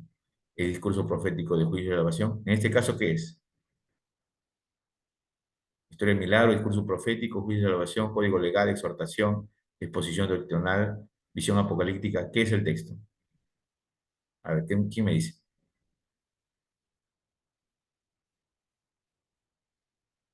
A ver, dentro del género literario. Es una historia de milagro, discurso profético, de juicio, salvación, código legal, exposición doctrinal, visión apocalíptica. ¿Qué es el texto? A ver, ¿quién quiere participar? Profesor, juicio de salvación. Historia de milagro. Ajá, claro. Puede señalar como una historia de milagro, ¿no? Claro. O como dice también, cuando dice discurso profético de juicio y salvación, más por ahí podría señalar justamente esos discursos que se señalan en los oráculos, ¿no? De los libros proféticos, ¿no? Mayormente ahí está, ¿no? Centrado eso. Tercera pregunta. ¿Cuáles son las características literarias de este texto? Cuarta. ¿Qué palabras debe buscar en el diccionario bíblico? ¿No? Entonces, Lucas 5, al 1 al 11, por eso yo le digo, vuelvan a leer esto, lo vuelvo a compartir, no hay problema. ¿Qué palabras claves usted tiene que buscar en el diccionario bíblico de Lucas 5, al 1 al 11? ¿No? Identifique usted esas palabras y busque esas palabras claves, ¿no? Y haga estudio a través de un diccionario bíblico y también un diccionario teológico y un diccionario, en este caso, del griego, digamos, a lo que es el español. Usted averigüe esos términos, ¿no? ¿Cuáles son los conceptos teológicos más importantes de este pasaje? O sea, el concepto teológico en este caso de lo que es el discipulado, ¿no? Cuando le siguen, ¿cuál es el concepto? Ya, usted ya tiene por lo menos para poder ampliar ahí. 5. ¿Qué respuestas usted ha encontrado a sus preguntas sobre el texto? Las preguntas que usted escribió en respuesta a la primera pregunta del punto de contacto. ¿Qué elementos importantes ha encontrado usted en su investigación? ¿No? Prácticamente usted empieza a escribir y está ampliado. Después usted lo va a bosquejar. Después de hacer toda esa investigación, recién usted va a bosquejar, ¿no? 6. Finalmente, resuma el mensaje central del pasaje. También puede escribir otras ideas secundarias que se deriven de su lectura, estudio e interpretación del texto. Muy bien, el punto C, la interpretación. La interpretación es el momento donde logramos un entendimiento más profundo del texto. La interpretación es una relectura informada del texto que toma el punto de partida, las conclusiones obtenidas de la validación. En la segunda lectura debe ser más completa, más profunda y más crítica que la primera. Entonces, la interpretación comprende justamente lo que es la explicación, ¿no?, del texto, en su contexto, en la forma de su contenido, ¿no? Y así sucesivamente, ¿no? Y acá hay justamente todo una información. Ahí está lo que es el contexto, ¿no? Entonces esto también lo podemos enviar, digamos, a nuestra hermana Elizabeth para que ustedes lo vuelvan a obtener, ¿no? Si de repente no se les ha compartido, no sé.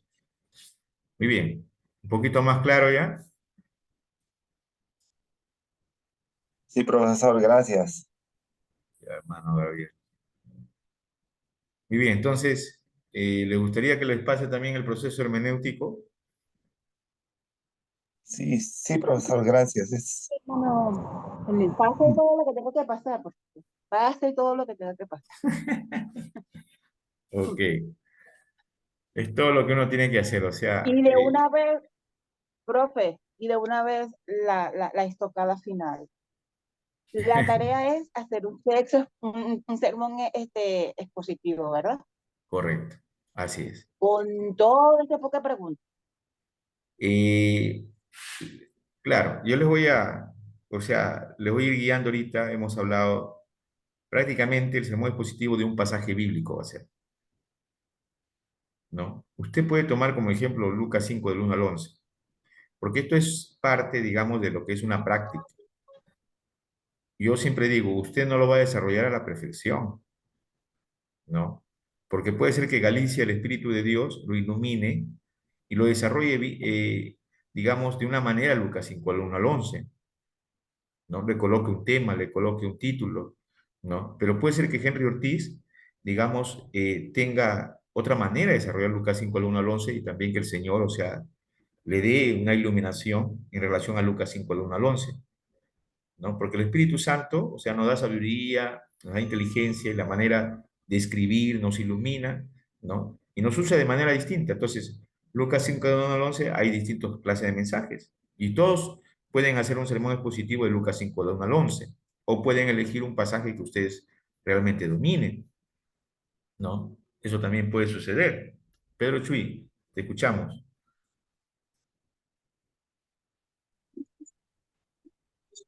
Profesor, disculpe, ¿puede explicar,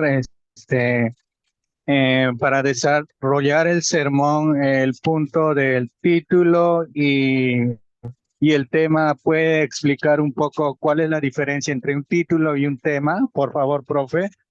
Ya, No eso me... sí lo habíamos desarrollado, hermano Pedro, ¿ah? En las clases anteriores lo habíamos desarrollado, lo que es un título, ¿no? Y lo que es el tema, Quedó bien esa parte. sí. Y ya ustedes tienen también en el recurso, justamente todo iba, en los recursos que le hemos dado. Sí, sí le he explicado, ¿no? Ya, entonces, el tema indica justamente lo que uno quiere, es como un objetivo de lo que uno quiere lograr, digamos, en el mensaje. Por decir, ¿qué es lo que yo quiero lograr, no? Mire, por decir, como lo hemos señalado acá, este mensaje. ¿Qué es lo que quiere lograr el autor aquí? ¿Qué es lo que quiere lograr? No. Dentro de su tema central, o su idea central, que dice, el encuentro con Jesús provoca una crisis de fe. De acuerdo a su título, este es un título. Entonces, ¿por qué el autor lo ha colocado fe y crisis de fe? Yo me pregunto, ¿no? Para mí, la fe en Jesús. ¿Y la crisis de fe quién es? ¿Quién tiene una crisis de fe? Pedro, ¿no? Jesús y Pedro. Muy bien, Lucas 5, 1 al 12. ¿Cuál es el tema? Aquí el tema es, el encuentro con Jesús provoca una crisis de fe que nos llevan al reconocimiento de nuestro pecado y nos compromete con la proclamación del reino de Dios, ¿no? Entonces no está en imperativo, sino es como que está indicando la idea de lo que él quiere alcanzar, ¿no? O el propósito, ¿no? O el objetivo que lo que él quiere desarrollar bajo este título, ¿no? Eso es lo que se podría señalar en esto, ¿no? Como ejemplo. Bien, vamos a continuar, ¿no? Vamos a continuar. Me parece que la clase es hasta las 10, ¿no? Vamos a continuar ahora. Esto es el sermón de un pasaje bíblico, como hemos podido ver. Ahora continuamos. Ahora sobre la sección de un libro, ¿no? Como veíamos en la Biblia de estudio, de Lucas 5 al 1 al 11, por decir, hay toda una sección del libro que empieza desde Lucas capítulo 4 hasta Lucas capítulo 9, y eso es una sección, digamos, de un libro, porque hay varios temas, ¿no? Como hemos visto en un bosquejo, ¿no? Entonces, en lo que es una sección de un libro, trata de presentar el tema principal que una sección de un libro de la Biblia, por decir. En esta sección, ¿no?, la curación del ciego en Betsaida, ¿no?, de Marcos capítulo 8, del 22 al 29. Entonces, vamos a leer Marcos 8, 22 al 29. A ver, ¿quién me ayuda con Marcos 8, 22 al 29? Clara Gil, a ver, por favor, nos ayuda con Marcos 8, del 22 al 29.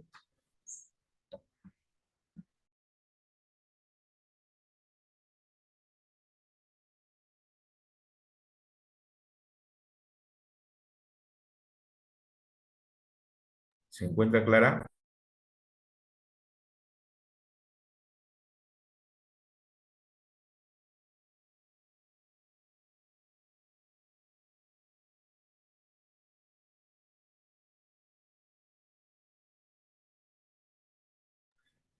Me parece que no está Clara Buen Gil. día, profesor. Yo lo leo. Ya, por favor. Marcos 8, 22 al 39, Al, ¿correcto? 20 al, al 29 por ahora, por favor. Al 29.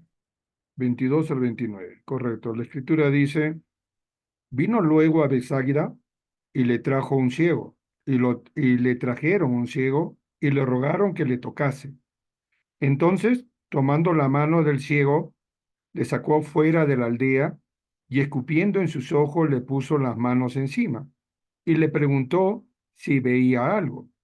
Él, mirando, dijo, veo los hombres como árboles, pero los veo que andan.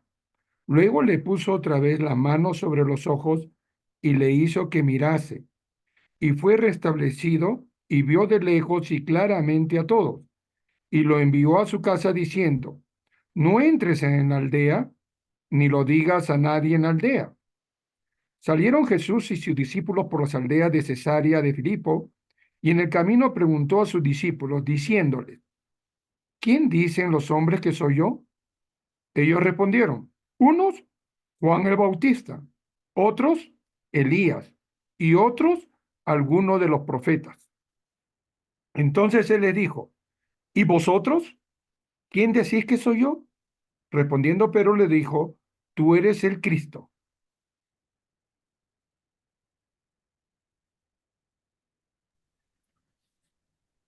Muy bien.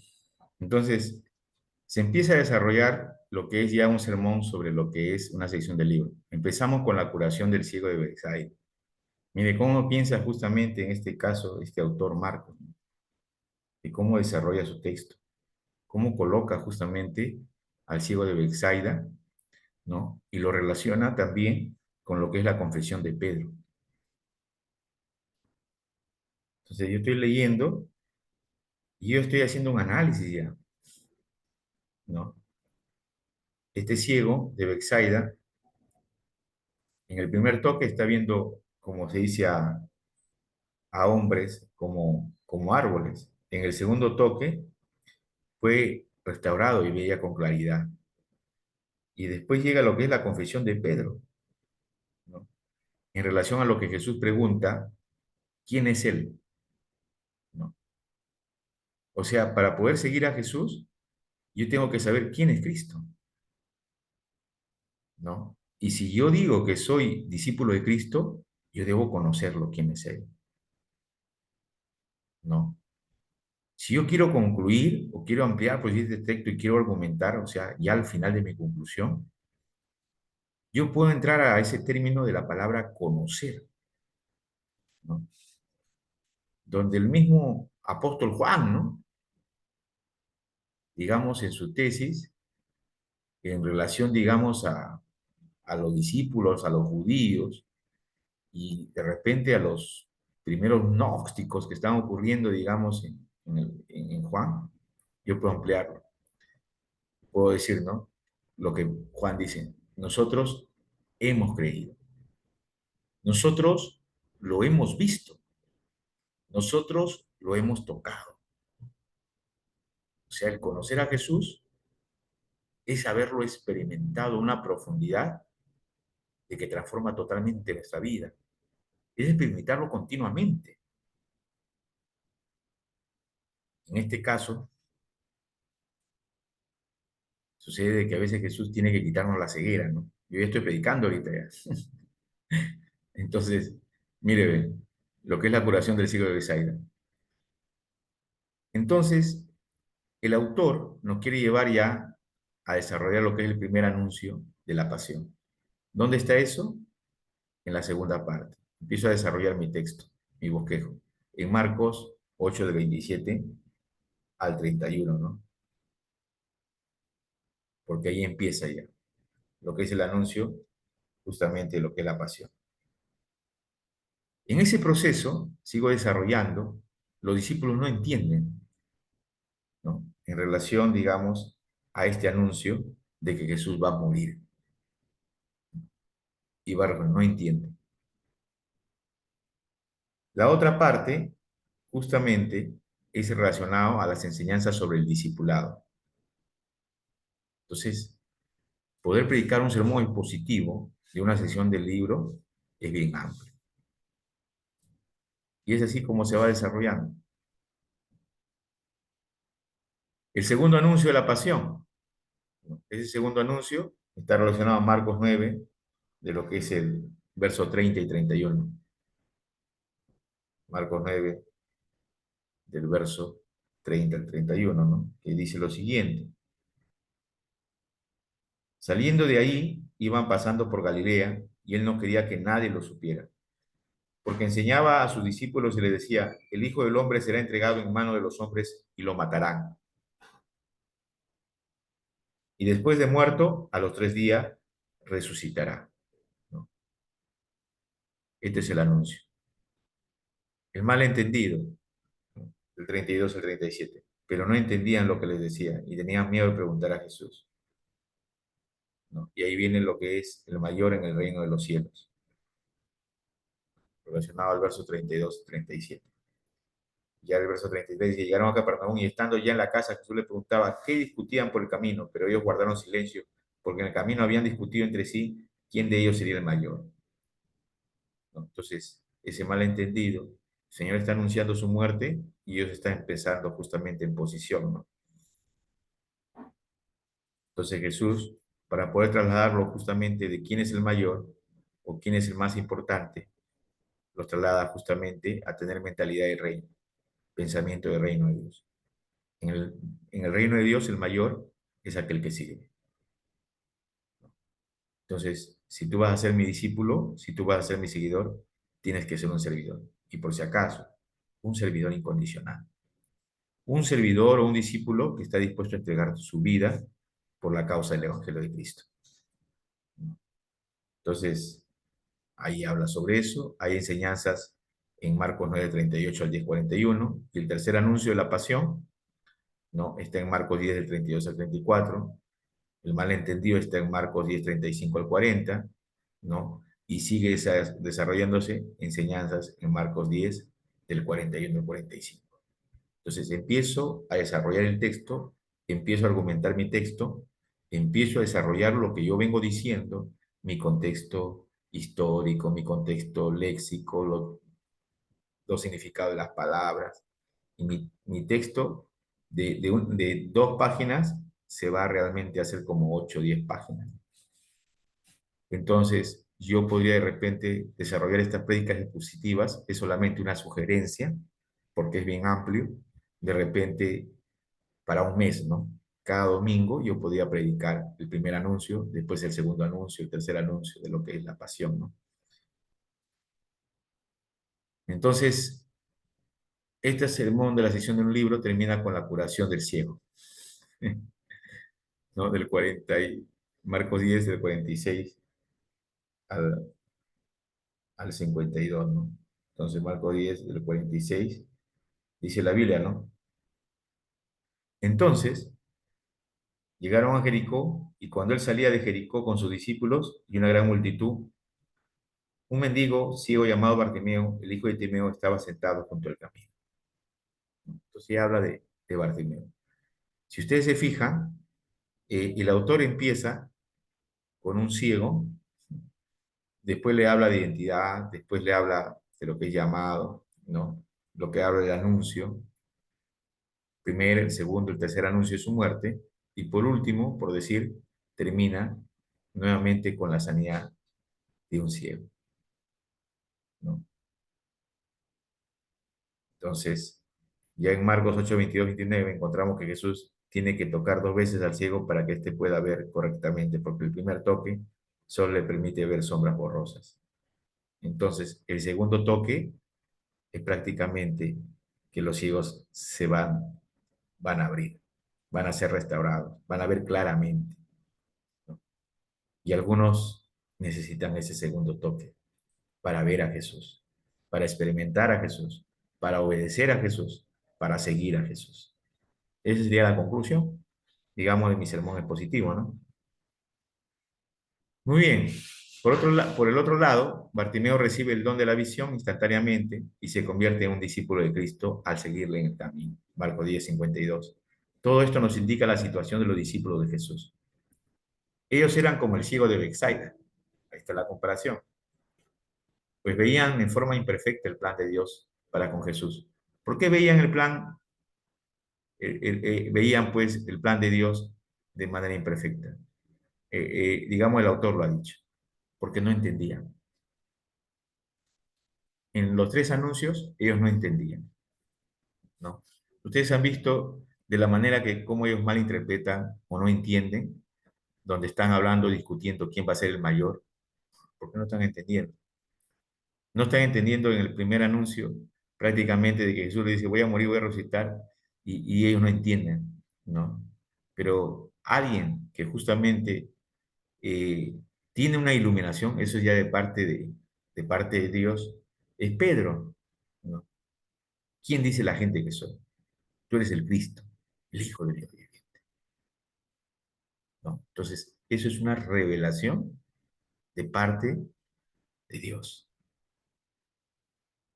¿no? Pero en sí el texto de este sermón expositivo, ellos eran como el ciego de Betsaida, pues veían en forma imperfecta el plan de Dios para con Jesús. Esto explica por qué surgen tantos malos entendidos entre los discípulos de Jesús, ¿no? Entonces, para llegar a ser verdaderos discípulos, necesitaban un segundo toque de parte de Jesús. Este toque vendría precisamente por medio de la pasión, ¿no? Es ahí donde ellos iban a creer, iban a experimentar, iban a vivir justamente ese segundo toque, ¿no? Entonces serían como Bartimeo, creyentes que ahora veían claramente y que seguirían a Jesús en el camino a la cruz. Un sermón sobre esta sección de Marcos nos hablaría de la importancia que tiene la visión en el discipulado cristiano. Entonces, es todo un desarrollo, ¿no? De la sección de un libro. Muy bien, también está lo que es el sermón sobre todo un libro de la Biblia. Este tipo de sermón trata de resumir el mensaje central de alguno de los escritos bíblicos.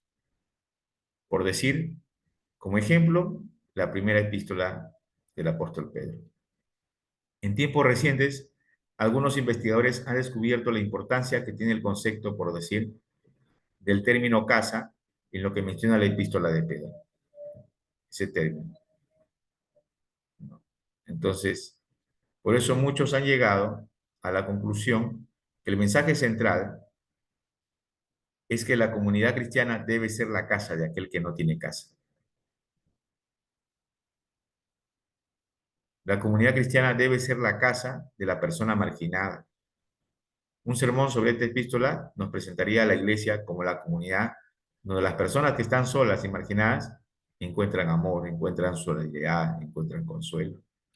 Eso era de todo un libro.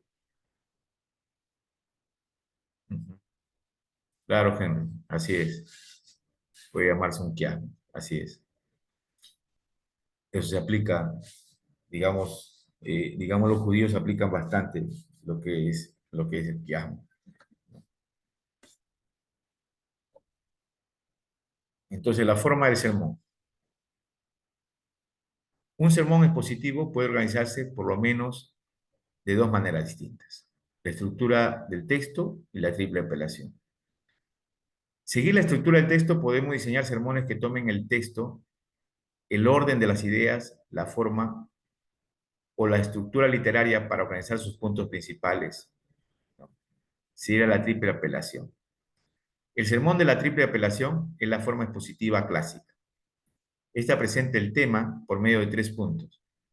De aquí un mito de que todo sermón debe tener 3 puntos principales que apelan a la razón, ¿no? Es el mito, al corazón y a la voluntad de la audiencia.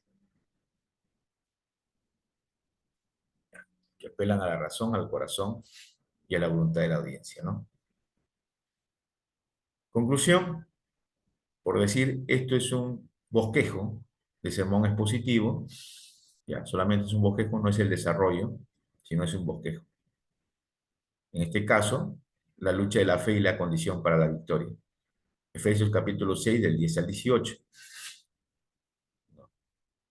Asunto, aspectos relacionados con la batalla espiritual del cristiano. Punto principal, la moral del cristiano. Versos 10 al 14 de Efesios 6, del 10 al 18. La moral del cristiano debe ser elevada, debe ser firme. La armadura del cristiano, ¿no? Según este autor, arma de defensa, arma de ataque. La vía de la oración del cristiano debe ser persistente, debe ser intercesor. Este es su bosquejo y empieza a desarrollarlo, ¿no? Este es otro bosquejo, ¿no? Su base de la escritura, ¿no? Debemos estar preparados para la hora de partir, el modelo de una oración eficaz.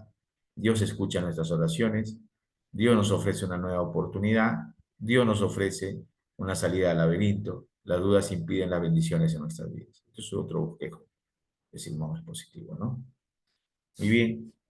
Por otro lado,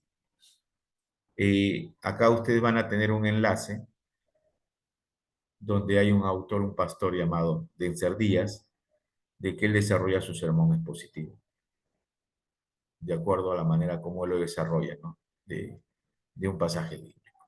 Sobre todo creo, me parece que de la armadura de Dios, ¿no? Entonces, van a tener ustedes tiempo para que puedan revisar, digamos, este video y les pueda guiar en poder hacer también su sermón expositivo. Entonces, eso sería, digamos, la clase de hoy. Perdón, vamos a compartir un ratito. Vamos a compartir lo siguiente. Vamos a terminar aquí. Entonces, el sermón expositivo es y seguirá siendo el recurso principal de quienes se aventuran a predicar el Evangelio de Jesucristo. Es importante que quien predica llegue a manejar este tipo de sermón en forma efectiva, ¿no? Muy bien, la actividad número 7 es el informe del avance del producto integrador de trabajo colaborativo del sermón expositivo de un pasaje bíblico. Como les sugiero, es una sugerencia, ustedes pueden tomar el mismo texto de Lucas 5 al 1 al 11, o pueden elegir un pasaje bíblico que ustedes realmente dominen y lo hayan predicado, ¿no? Esa es la sugerencia. Muy bien, ahí sí, ya hemos concluido entonces. Muchas gracias. Ya. Muy bien. Este sermón expositivo lo van a presentar todavía la otra semana. Ya. Pueden desarrollar ustedes el sermón expositivo, su bosquejo. Ahora, ahí indica que usted lo puede hacer el trabajo colaborativo. Ahora les pregunto a ustedes, ¿quieren hacerlo colaborativo o quieren hacerlo ustedes personal? No. Entonces, el colaborativo significa intercambiar ideas con sus otros compañeros y trabajar de una manera colaborativa, como dice el término, ¿no? Que se apoyen mutuamente para desarrollar, digamos, un sermón. Ya. La sugerencia, de acuerdo a nuestro sílabo, es que lo hagan colaborativo. Pero ahora les pregunto, ¿quieren hacerlo en grupal, colaborativo, o quieren hacerlo personal? Ya, Galicia va a ser individual. Muy bien, les pregunto, ¿ah? Están en su tiempo para escucharles. Profe, una consulta. Sí, hermano. ¿Ese sermón también igualito en el formato vamos a ser, en el mismo formato que usted nos ha enviado? Correcto, hermano Asensio, en ese mismo formato. En ese mismo formato. Ya. Vean ustedes el video, vean el libro, les voy a mandar la diapositiva, ¿no? Estos recursos. A ver, vamos a ver, quería también compartirle a ustedes, me parece que más adelante cuando ya, digamos, nos especialicemos, ¿no? En hacer sermones, entonces ya vamos a tener la oportunidad, digamos, de madurar, como se dice, la idea, ¿no? Entonces, voy a compartirle, digamos, todos los recursos que les estaba enseñando, ¿ya? Y algunos recursos más para que usted los tenga como recurso bibliográfico, ¿no? Voy a enseñarles en este mismo momento de los recursos que voy a compartir, ¿no? Como yo le digo a los alumnos que enseño, le digo, le voy a dar todos estos recursos porque ustedes me han caído bien, ¿no? Entonces, como me han caído bien, los vamos a bendecir, pues, ¿no? Gracias, profesor. Gracias. Ya. Bueno, voy a aprovechar que como le caímos tan bien, voy a aprovechar para decir algo. Mire, profesor, escúcheme. Yo soy de las personas que, bueno, ya uno viene con una costumbre, ¿no? Eh, a mí me gustaría, profesor, que por lo menos en el trabajo o en los trabajos que yo he entregado, que usted lo corrigiera, pero que al mismo tiempo, si hay alguna observación, que usted lo colocara, aparte de la calificación, por supuesto, y lo enviara, ¿no? Porque sí, es mi opinión de Galicia. Así yo sé en qué estoy fallando o en qué no estuve fallando. Entonces, yo he enviado mis trabajos, me gustaría que, por favor, profe, usted me los corrigiera y si hay alguna observación, que me imagino que va a haber no uno, sino millones, entonces usted me lo ponga, me los envíe, profe, porque así es como yo, ok, entonces no es así, es de otra manera, ok, ¿me entiende? Por Ah, favor. está bien. Vamos justamente a demostrar eso de repente en la próxima clase. Vamos a tomarnos el tiempo para de repente ir corrigiendo, ¿no? Algunos puntos o fortaleciendo de repente algunos puntos que hasta la fecha hemos venido, digamos, eh, desarrollando, ¿no? Vamos a tener en cuenta el pedido. Muy bien. Algo más. A ver, vamos a ver Quiero compartirles, o sea, como les digo, los materiales. Todos los materiales que les vamos a compartir, ¿ya? Para que usted tenga en cuenta. Algunos sí necesita que usted los compre, si usted se quiere especializar, ¿no? Ok, muy bien. Este libro, digamos, de la predicación expositiva, este es un clásico, ¿ya? 7 pasos para la predicación bíblica, se llama. El autor es Rames Richard. Eh, no sé si ustedes tienen el aplicativo Right Now Media. Si tienen ese aplicativo Right Now Media, el autor desarrolla la predicación expositiva, pero cuando él utiliza la pizarra, lo utiliza en inglés, habla en inglés, pero justamente también está traducido, ¿no? Al castellano. Ya. Él desarrolla así el proceso de la exposición bíblica, ¿no? En estos puntos estudia el texto, la carga del pasaje estructura el texto, o sea, tipo así un bosquejo, la proposición central del texto, el corazón del pasaje, el propósito puente, el cerebro del pasaje, la proposición central del sermón, el corazón del sermón, la estructura del sermón, el esqueleto del sermón, y predica el sermón, que sería la carga. Este es uno de los materiales que lo voy a compartir. El otro material, que también tiene que ver, o sea, con el mismo autor, pero ya en una manera que lo han resumido. O sea, lo han resumido, el mismo autor, que sería el siguiente. Esculpiendo la Escritura, es un curso intensivo de la predicación expositiva de Ramnes Richard, ¿no? Acá lo han resumido ya. Predicación expositiva, la Biblia es, ¿no? El que la predicación expositiva, ¿no? Hace todo un desarrollo. 3 preguntas acerca del contenido de la exposición textual, ¿no? El cómo la predicación expositiva. Todo este es un contenido, ¿no? Formar la mente, instruir el corazón, influir en la conducta, los 7 pasos desde el texto al sermón, ¿no? Del mismo libro, él lo desarrolla acá, los 7 pasos, ¿no? Se te va indicando cómo desarrollar, ¿no? Observando algunos detalles del texto, ¿no? Formule preguntas, conteste preguntas. Todo lo que hace Pablo Jiménez, o sea, Pablo Jiménez lo desarrolla en una parte, digamos, más breve, más resumida. Esto es amplio, lo que hace Ramel Richard. Entonces, es toda una parte. Y otro de los libros que, bueno, yo no lo he comprado, todavía no lo he comprado, pero le recomendaría porque he estado viendo algunos comentarios, que es un buen libro, ¿no? Que sería el Manual de la Predicación Expositiva. Este manual de predicación expositiva es de Luis Contreras. Editorial CLIE. Y tiene su contenido, ¿no? Recuerda los elementos básicos. La definición de un sermón expositivo, lo que hemos visto nosotros, ¿no?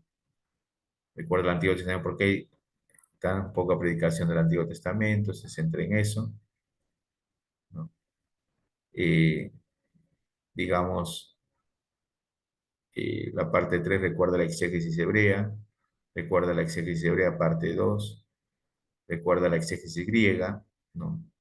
La preparación del sermón, áreas claves de la predicación de sermones, para identificar implicaciones prácticas, ¿no? Entonces, usted lo puede comprar este libro, me parece que está $8 en Kindle, sistema digital, en Amazon, ¿no? Entonces, esta es una muestra del libro, ¿no? Este es el capítulo 1, ¿no? Entonces, hace un buen desarrollo, digamos, de lo que es el sermón expositivo, ¿no? De cómo utilizar la hermenéutica, de todos los conceptos y aparte de todos los contextos que les he enseñado, o sea, prácticamente lo desarrolla parte de ello, ¿no? Así es. Ahí están los beneficios del sermón expositivo, ¿no? Y así sucesivamente. Ya, hasta ahí nomás. Después, usted tiene que comprar. Es, creo, un libro que Amazon lo va a publicar en el año 2023. Ya, o sea, es un libro reciente, ¿no? O sea, según Amazon. A ver. Sí, 2023. CLIE lo ha publicado en 2023. Es reciente. Me ayudaría bastante también para su biografía. Muy bien. Queremos concluir. Si ustedes tuvieran alguna pregunta en relación a la teoría del bosquejo, no me han contestado. Si quieren hacerlo individual, solamente Galicia se ha podido manifestar de manera independiente por la voluntad de Dios y los pueblos, según dijo San Martín de Porras, San Martín, perdón, aquí en lo que es la independencia del Profe, Perú, ¿no? una consulta. Sí, Respecto al trabajo, si fuera en grupo, nosotros podemos juntarnos entre 2, 3 compañeros, ¿sería eso? sí, Porque cuando han hecho grupo, normalmente, honestamente, entre 5, 3 hemos trabajado, 2 no aparecían y a veces así es. eso ha pasado, ¿no? En la mayoría, ¿no? Podíamos reunirnos, cada uno tenían sus trabajos personales. Y eso ha pasado cuando se ha juntado en grupos, ¿no? Y algunas veces también las pocas veces también todos hemos actuado, ¿no? Entonces Claro. sería bueno, si quisiéramos juntarnos, juntarnos entre tres, ya que nos conocemos, y hacer eso, o si no, individual. Eso sería quizá, profe, Ya, ¿no? eso lo dejo como alternativa. Está bien. Echen suertes ustedes y elijan a quienes van a estar dentro de su grupo. Ya, y si por X motivo no pueden estar en grupo, ya pues lo hacen individual. Ya, Ya está bien, profe. Ya, esas dos opciones tendríamos. Gracias, está sí, claro. ya. Entonces, espero que sigamos avanzando. Prácticamente ya nos faltan solamente creo que 2 sesiones más y acabamos. ¿No? Y acabamos. Entonces, recuerden que el producto final, según el sílabus, es que usted desarrolle su sermón, también una predicación. Esa predicación de su sermón que usted va a elegir puede ser digamos, un sermón textual, puede ser un sermón positivo, ¿no? Un sermón narrativo, que ya lo vamos a enseñar. Entonces, lo pueden grabar a usted predicando en su iglesia local, ¿no? O usted se puede grabar, como se dice, digamos, en un área, sea su oficina, ¿no?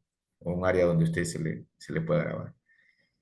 Una vez que usted lo graba, lo transforma en formato de YouTube, o sea, lo pasa a YouTube y lo graba en oculto. Lo voy a pasar también, eh, digamos, de cómo usted puede transformar su video, digamos, al YouTube y lo ponga en oculto, ¿no? Para que solamente aquel que tiene el enlace, o sea, lo puede ver.